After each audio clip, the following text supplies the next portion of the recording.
West Hobart Haunted House. West Hobart is an inner-city suburb located in Tasmania, Australia. Over the years, dozens of allegations of supposed hauntings, ghost apparitions, and other paranormal activity have been made by tourists and residents of West Hobart. And it's honestly not too hard to see why, as West Hobart is a pretty old town with a generally creepy vibe. As is usually the case, most of these stories have either turned out to be fake, or the people making the allegations didn't have enough evidence to support their claims, which makes it almost entirely likely that they're hoaxes. But as it turns out, at least one of these stories actually has some amount of truth to it. Back in the late 80s and mid-90s, rumors started spreading of a house in West Hobart that was apparently so haunted it drove its residents insane.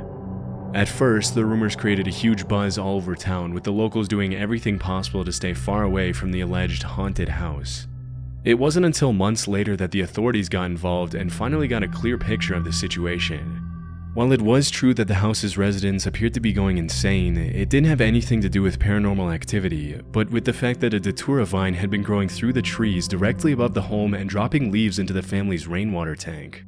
For a long time, the family had been inadvertently consuming microdoses of the plant every single day, which made them slowly but surely start to lose their sanity as they sank further and further into delirium.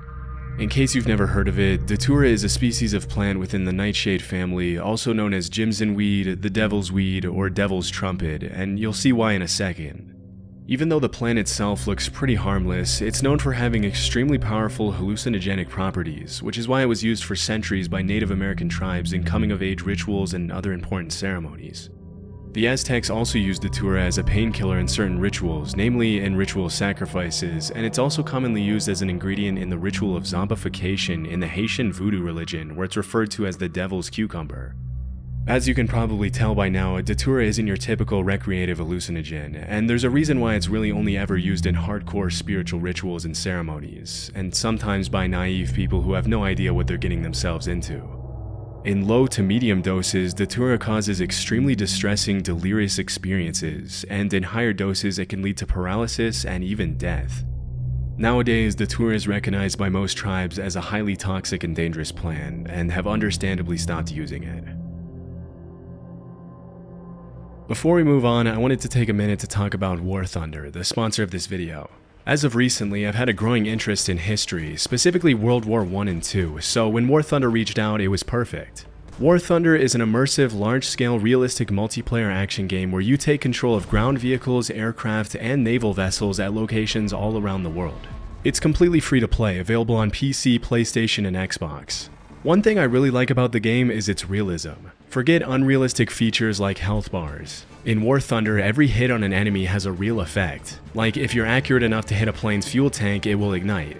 And you can visualize all the damage you've done with the X-ray mode. War Thunder includes all advanced military technology like guided missiles or even a nuclear strike that can flatten entire maps, making for a true modern war experience.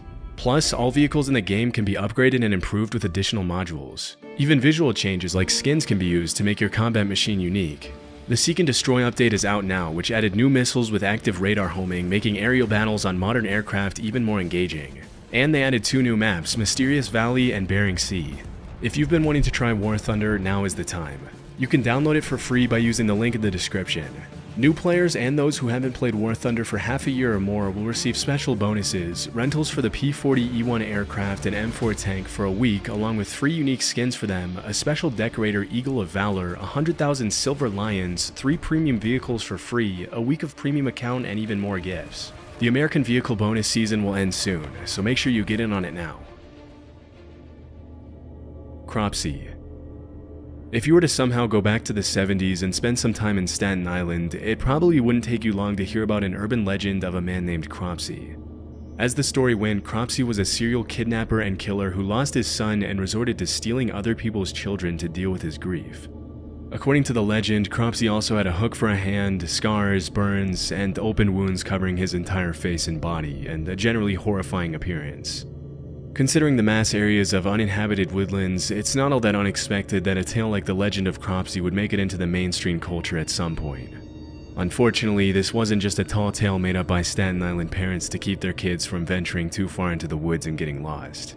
Although the legend has some obviously made-up elements such as the hooked hand and the horrifying scars and burns, at some point in the early 70s, children in Staten Island really did start disappearing.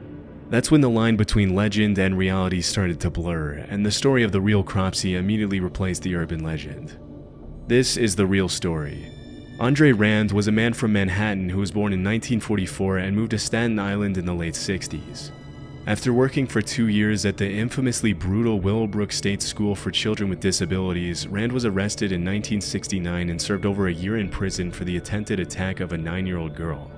As soon as he was released 16 months later, reports started cropping up of more little girls disappearing all over Staten Island, including 5-year-old Alice Pereira, who was playing in her building's lobby when she suddenly disappeared without a trace. Over the next decade, Rand was the prime suspect in the disappearances and deaths of several other young girls in the area.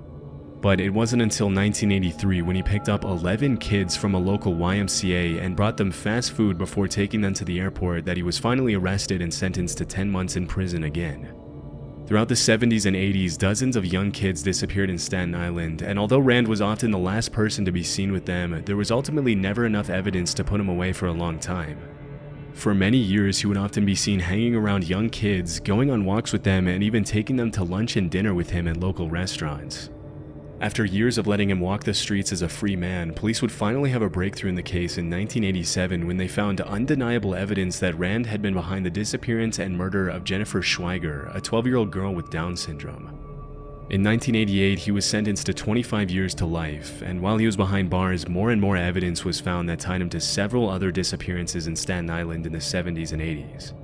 Unfortunately, he was only charged with one additional major crime in 2004, which was the kidnapping of Holly Ann Hughes, thanks to which he will spend the next 13 years behind bars until 2037. If he lives that long, he'll be 93 by the time he gets out. The Maine Hermit. The Kennebec Valley is one of the most beautiful regions in Maine, with over 5,000 square miles of forests, rolling hills, and natural paradise surrounding the Kennebec River. Many cabin owners of the North Pond area in the Kennebec Valley have described the area as the most peaceful place on Earth. But it hasn't always been that way. All throughout the 80s, 90s, and early 2000s, there were reports of over 1,000 break-ins in the North Pond cabins.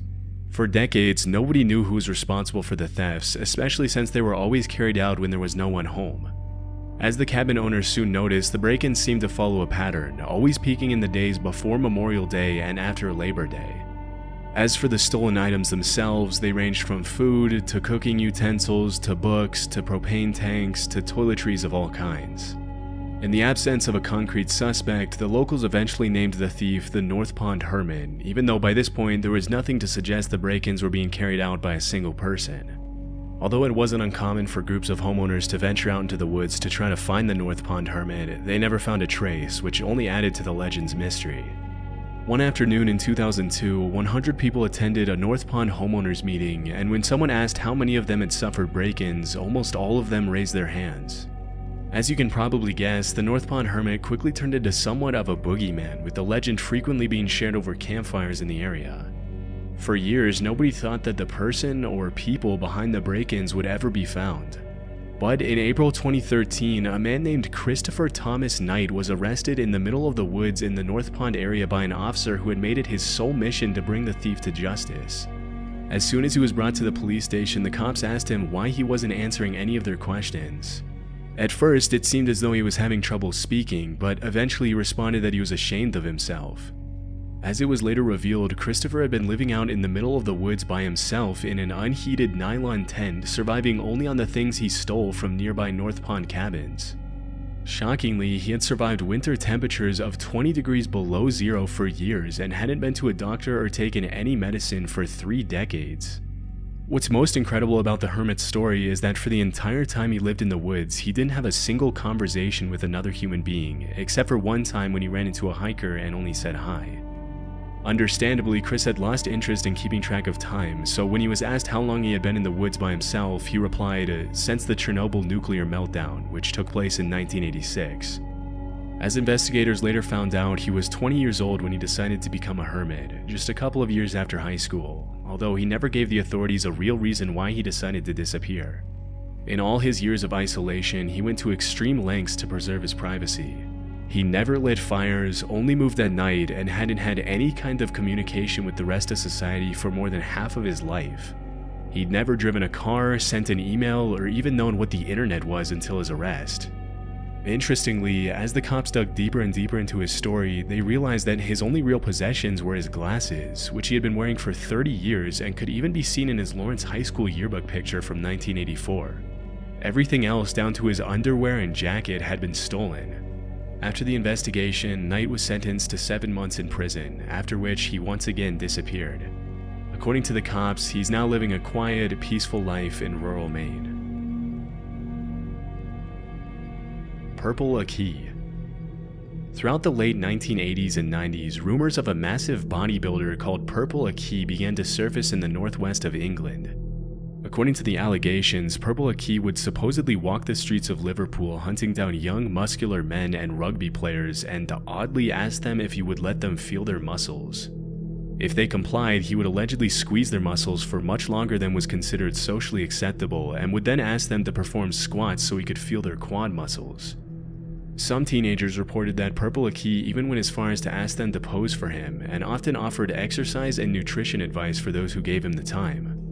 Because the rumors were so incredibly ridiculous, nobody really took them too seriously at first, and eventually the story of Purple Aki turned into an urban legend with crazy details being gradually added to the tale, including one where Purple Aki would allegedly swallow teenagers whole if they let him feel their muscles.